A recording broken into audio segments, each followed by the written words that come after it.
Chers amis, frères et sœurs, bonjour et très heureux d'être avec vous ce matin. Et quand je dis ce matin, c'est certainement la dernière, puisque après cela, je devrais partir vers d'autres horizons. Et comme vous le savez, pour le mois de septembre à la rentrée, je serai du côté du sud et on n'aura plus l'occasion de se revoir. Mais je vous donne déjà rendez-vous. Bien sûr, là-haut dans le ciel, si nous n'avions plus l'occasion de nous revoir et que le Seigneur nous aide à persévérer en sorte que tous ensemble, nous ayons cette joie de voir ce matin d'un bonheur éternel.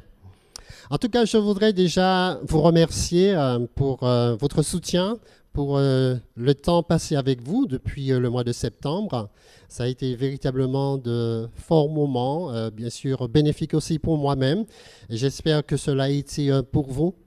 C'est vrai qu'il faudra s'arrêter, mais je veux croire qu'avec la grâce de Dieu, nous allons garder ces bons souvenirs, tout ce que nous avons vécu ensemble, et puissions-nous continuer à persévérer avec notre Seigneur, sachant que même si nous ne pouvons plus nous voir de corps, mais par l'Esprit, que nous restions en communion avec notre Dieu, mais les uns avec les autres. Donc, je voudrais que le Seigneur continue à vous bénir ici à Horeb et que nous puissions bien sûr faire tout ce qui dépend de nous avec l'Esprit pour terminer l'œuvre du Seigneur. Ce matin, je voudrais m'entretenir avec vous encore et puis surtout nous donner cette opportunité de nous tourner davantage vers notre Dieu. Jésus a eu l'occasion de prononcer ces paroles. Quand le Fils de l'homme viendra, trouvera-t-il la foi sur la terre? Lorsque notre Seigneur fera son apparition, notre relation de confiance en lui aura-t-elle tenu le choc face aux diverses difficultés de la vie, mais en particulier par rapport à notre moi, notre pire ennemi, par rapport à notre orgueil, par rapport à notre désir d'exercer notre propre volonté? Qu'en sera-t-il, chers amis, frères et sœurs, au retour de notre Seigneur et Sauveur Jésus-Christ? Nous allons tenter de répondre en parcourant quelques étapes des enfants d'Israël vers le pays de Canaan et particulièrement la dernière ligne droite de l'entrée au pays de la promesse. Le peuple d'Israël faisait cap vers Canaan et contournant les pays des Édomites. Voilà ce qui nous est rapporté dans le livre de Nombres au chapitre 21 et le verset 4. Nous lisons ce qui suit. Nombres chapitre 21 et le verset 4. Ils partirent de la montagne de Hor par le chemin de la mer Rouge pour tourner le pays d'Édom. Le peuple s'impatienta en route et parla contre Dieu et contre Moïse. Pourquoi nous avez-vous fait monter hors d'Égypte pour que nous mourions dans le désert? Car il n'y a point de pain, il n'y a point d'eau, et notre âme est dégoûtée de cette misérable nourriture. Voilà les propos du peuple d'Israël ici. Et là, Moïse, bien sûr, qui en est celui qui les a toujours conduits, Moïse a du mal à comprendre pourquoi le peuple est encore en rébellion. Et notez qu'ici, nous avons affaire surtout aux enfants. Ce sont ceux-là qui ne sont pas sortis d'Égypte, mais qui sont nés à travers le désert et qui maintenant se retrouvent tout près de la terre promise. Alors, le Seigneur envoya contre le peuple des serpents brûlants. Ils mordirent le peuple et il mourut beaucoup de gens en Israël. Bien sûr, le peuple, après cet épisode, va se tourner vers Moïse pour lui demander de prier en sa faveur, de façon à ce qu'il retrouve la guérison. Alors, comment le peuple d'Israël s'est-il retrouvé dans cette situation au point que beaucoup ont péri et par voie de conséquence ont été privés de l'entrée dans le pays où coule le lait et le miel? Chers amis, frères et sœurs, les expériences vécues du peuple d'Israël à la frontière de la Canaan terrestre sont encore là pour nous parler, et nous pouvons encore beaucoup apprendre en permettant la réflexion.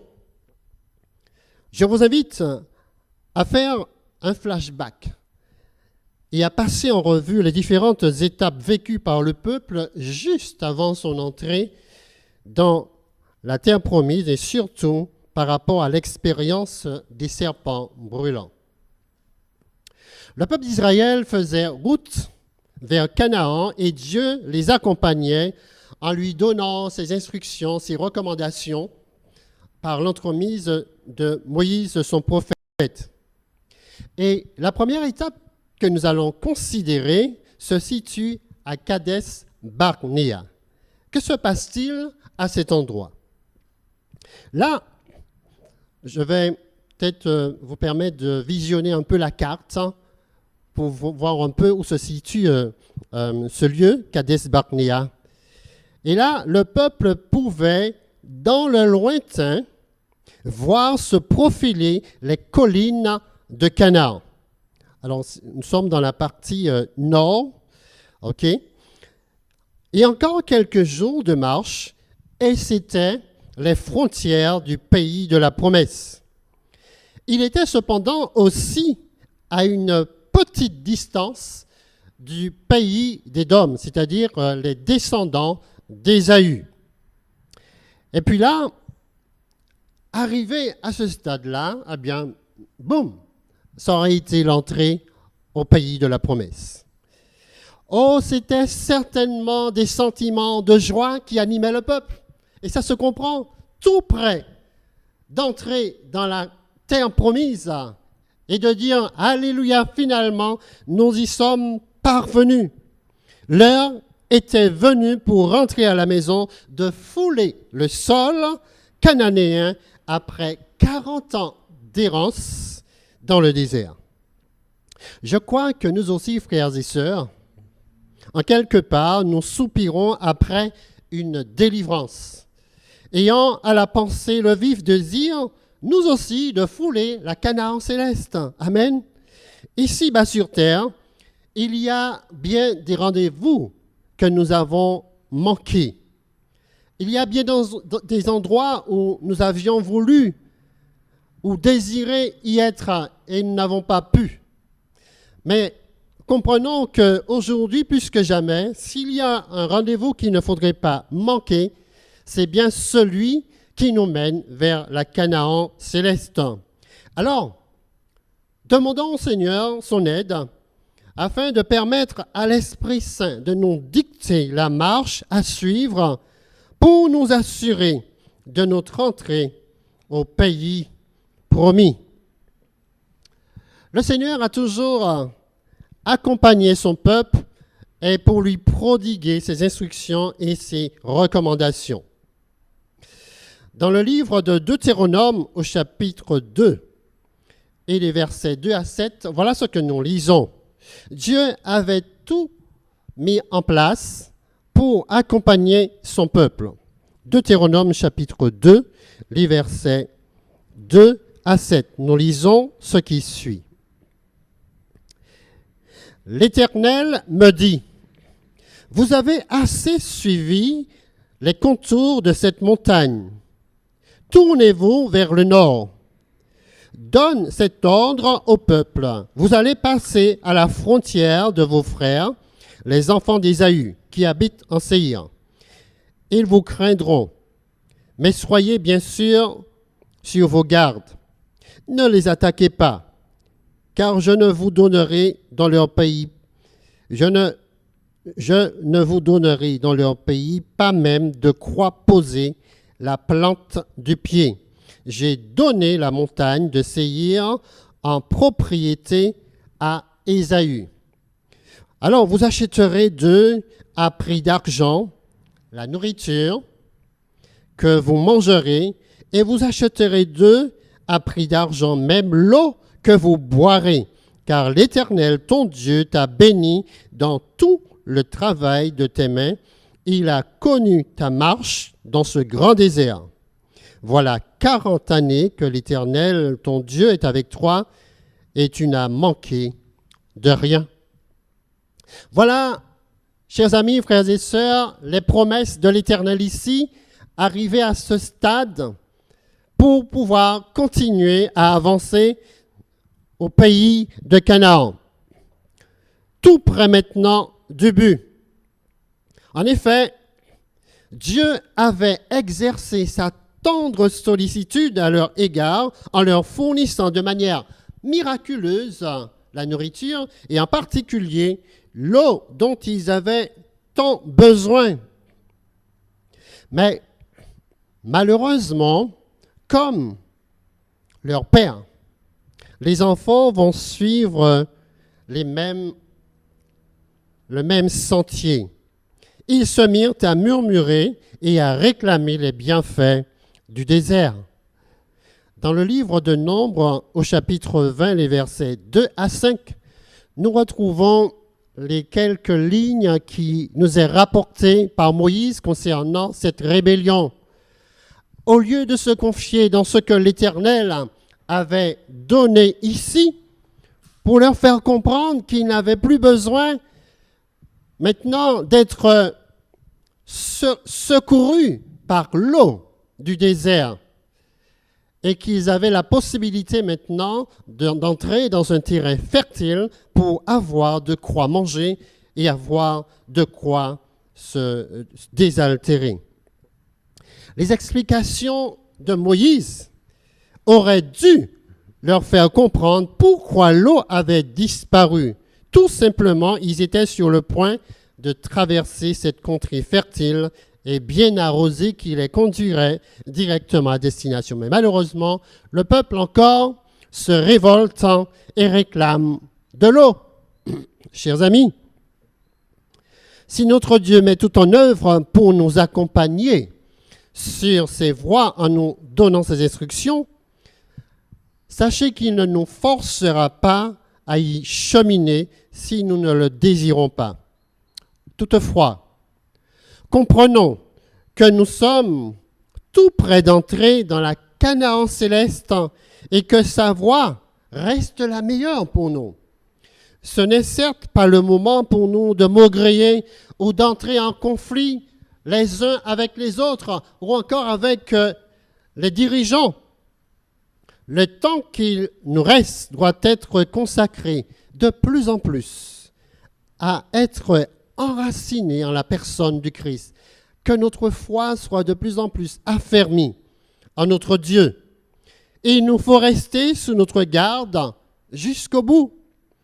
La grande frustration, chers amis, frères et sœurs, ce serait d'envisager cette dernière ligne droite comme les enfants d'Israël et ne pas terminer la course, de ne pas pouvoir y entrer. Moïse et Aaron, effectivement, peuvent en témoigner. Cette nouvelle rébellion du peuple, malheureusement, va les pousser à errer ou encore à fauter contre leur Dieu. Et alors que Dieu avait donné l'ordre de parler au rocher, Moïse, par manque d'impatience, poussé par les agissements du peuple, au lieu de parler au rocher, va frapper le rocher. Et là, bien sûr, en agissant ainsi, Moïse dévoile son manque de foi, de confiance en la personne du Christ, de son Sauveur. Chers amis, frères et sœurs, personne n'est à l'abri d'une défaillance de la foi. Ce qui compte, C'est l'écoute de la voix de l'Esprit qui nous invite à nous relever et à repartir de l'avant. Ce qui est le plus important pour Dieu, c'est de marcher dans la voie de l'obéissance. Et c'est vrai, nous sommes de nature faible, nous sommes devant parfois des situations compliquées, mais sachons que Dieu nous a promis de nous accompagner, de nous accorder son esprit, et si nous avons failli, nous avons la possibilité, grâce à l'influence de l'esprit, de nous relever et de repartir de l'avant.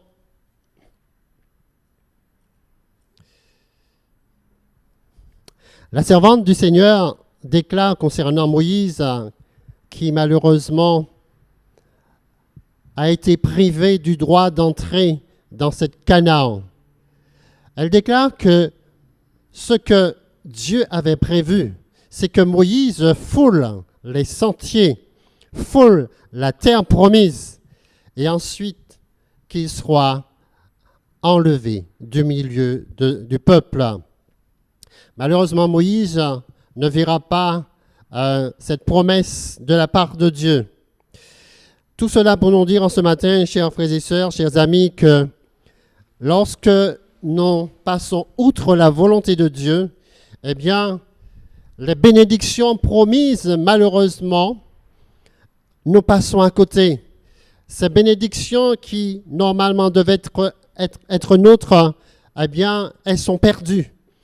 Et plutôt d'avoir des bénédictions, eh bien, elles sont transformées en malédictions. Lorsque nous suivons nos propres voies, nous ne pouvons pas nous attendre à bénéficier des bienfaits du Seigneur. Les promesses du Seigneur sont conditionnelles en fonction de notre obéissance. Le peuple, après cet épisode, devait normalement continuer à avancer et entrer dans le pays d'Édom, les descendants d'Ésaü, la traversée de l'Idumée. Et c'est tout à fait normal à ce moment-là que Moïse va envoyer des serviteurs pour demander au roi de lui donner la permission de passer, d'accord, et de franchir de l'autre côté du pays de Canaan. Mais le roi s'est révolté, et voilà la réponse qu'il leur donne au verset 18 à 21, toujours du chapitre 20. Nombre chapitre 20 et le verset 18. Après que les serviteurs soient revenus vers Moïse, voilà la réponse qu'il lui donne. « Tu ne passeras point chez moi, sinon je sortirai à ta rencontre avec l'épée. » Verset 19. Les enfants d'Israël lui dirent, « Nous monterons par la grande route, et si nous buvons de ton eau, moi et mes troupeaux, j'en paierai le prix, je ne ferai que passer avec mes pieds, pas autre chose. » Le roi répondit, « Tu ne passeras pas. » Et Édom sortit à sa rencontre avec un peuple nombreux et à main forte. Ainsi, Édom refusa de donner passage à Israël par son territoire, et Israël se détourna de lui. Oh, comme c'est triste! Comme c'est triste pour les enfants d'Israël, tout près du but. Alors que s'ils avaient obéi aux recommandations de l'Éternel, tout aurait été si clair pour eux de traverser l'Idumée, le pays d'Édom, de recevoir de la nourriture, de recevoir de l'eau et ensuite entrer librement dans le pays de Canaan. Malheureusement pour eux, eh bien, ça a été un refus total, ça a été plus un échec. Et maintenant, il a fallu pour le peuple faire machine arrière, retourner à la case départ. Oui, les conséquences sont là lorsque nous passons outre les recommandations de l'Éternel. Chers amis, frères et sœurs, il sera pour nous important de prêter attention aux recommandations de l'Éternel. Oh, c'est vrai, lorsque nous lisons ces récits du peuple d'Israël, nous disons effectivement que ce peuple, c'était un peuple au couade. Mais est-ce que nous ne sommes pas comme eux, parvenus pratiquement aussi au bord de la Canaan céleste? Comment est-ce que nous nous situons-nous aujourd'hui? Comment est-ce que nous nous comportons?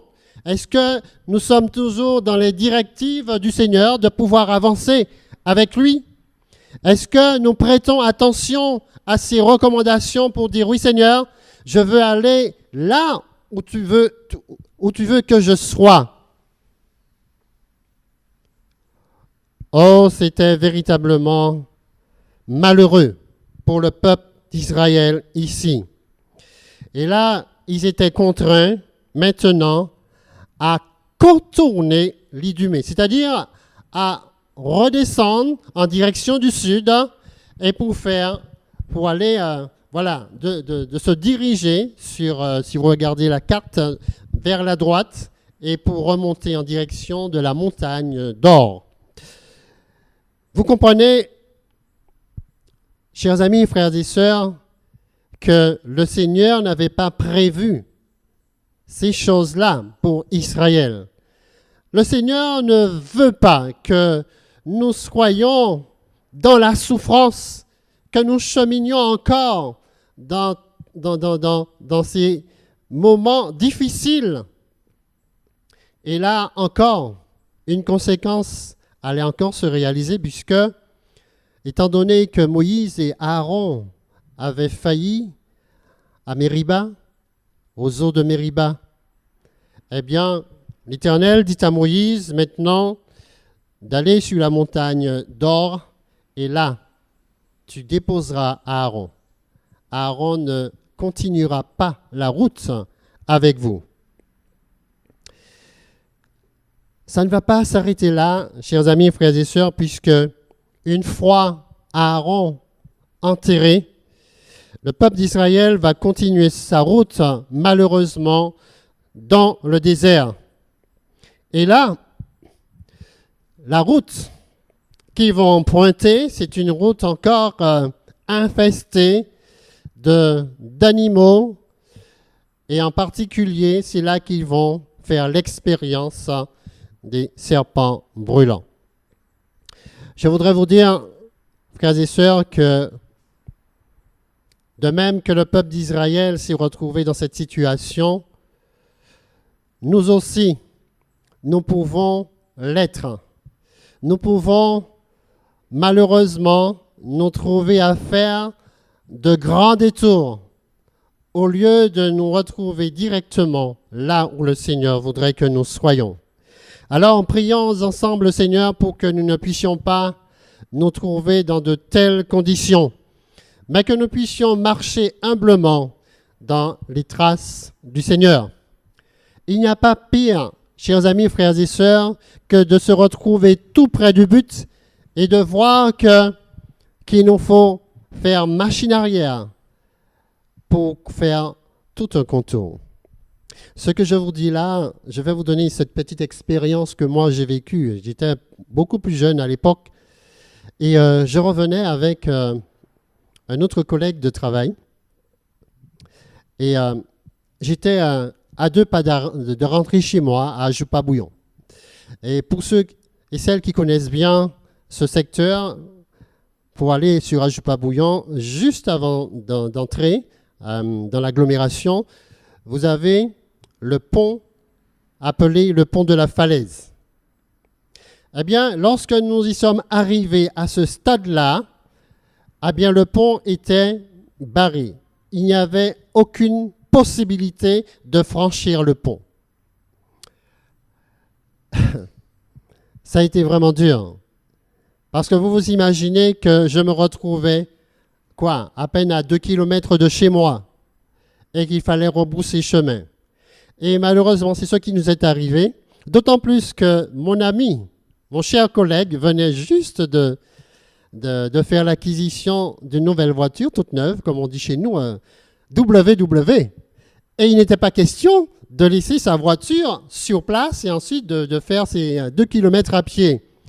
Alors, il nous a fallu prendre notre courage et de rebrousser chemin, de refaire tout le parcours en sens inverse, de faire la route, pour ceux qui connaissent bien, vers le Gros Morne, redescendre sur la trace, la route de la trace, passer au Morne Rouge et finalement pour rentrer à Jupa-Bouillon.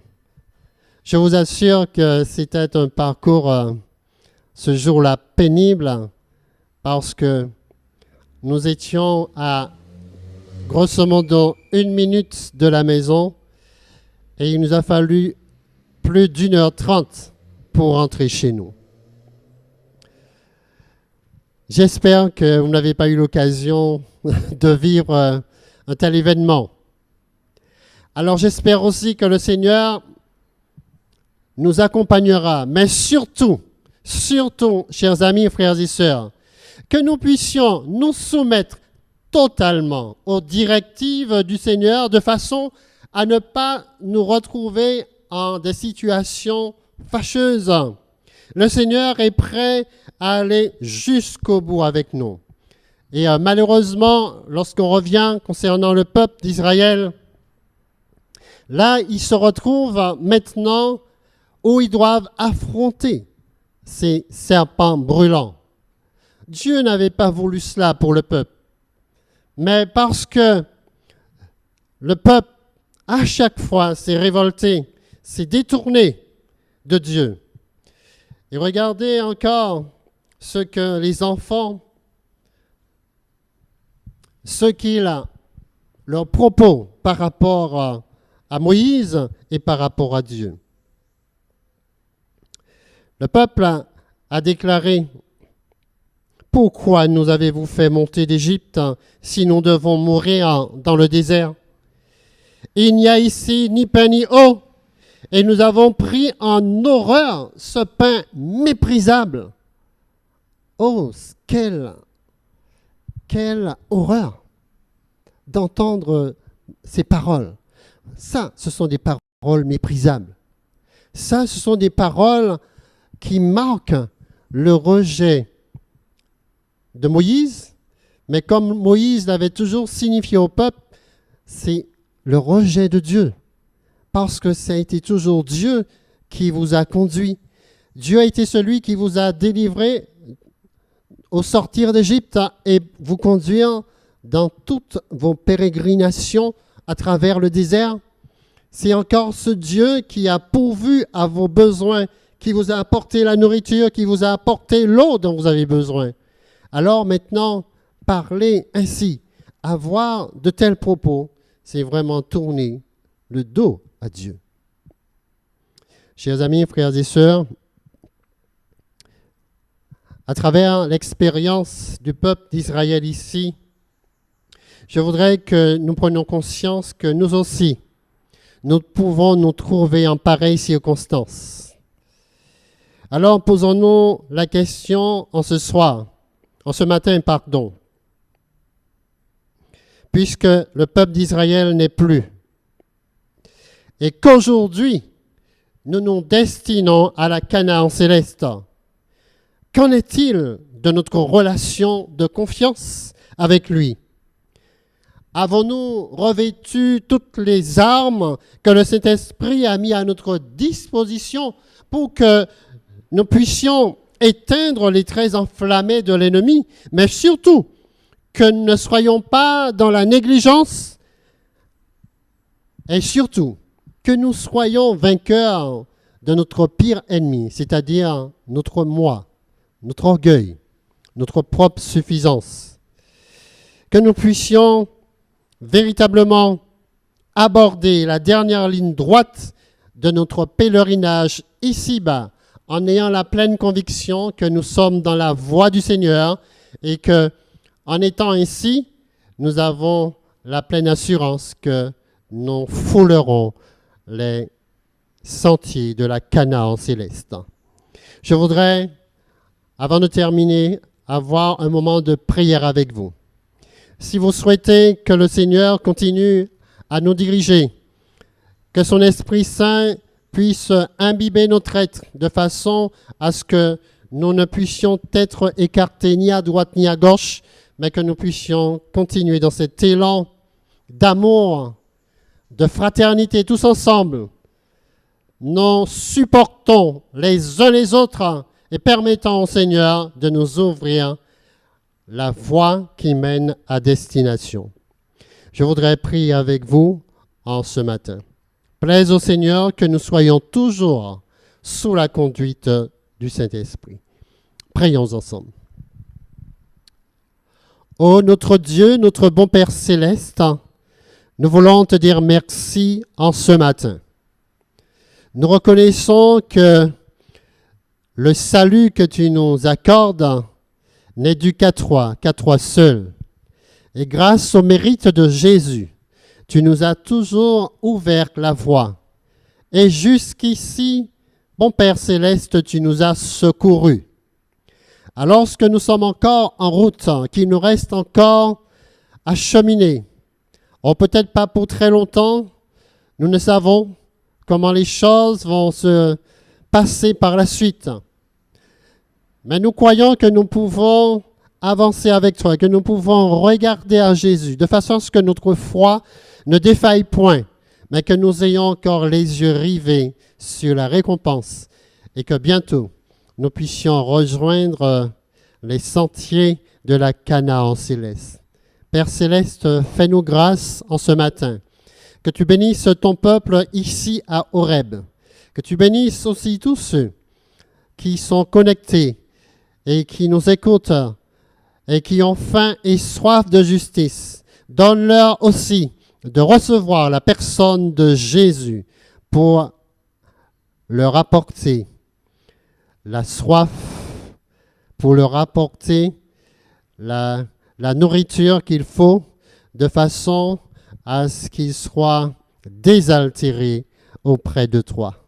Oh, merci encore pour tant de bienfaits envers nous. Merci encore pour ce jour que tu as mis à part pour que nous puissions encore recevoir grâce sur grâce venant de toi. Et ne permets pas, Père Céleste, que les bénédictions que nous recevons de toi, que cela puisse tomber entre nos mains, mais au contraire, que nous puissions bien les recevoir et que cela soit utilisé à bon escient pour la gloire de ton Saint-Nom. Renvoie-nous avec ta paix et ta bénédiction, et que toute la gloire te soit rendue en ce matin. Nous t'avons prié par les mérites de Jésus et pour ta gloire. Amen.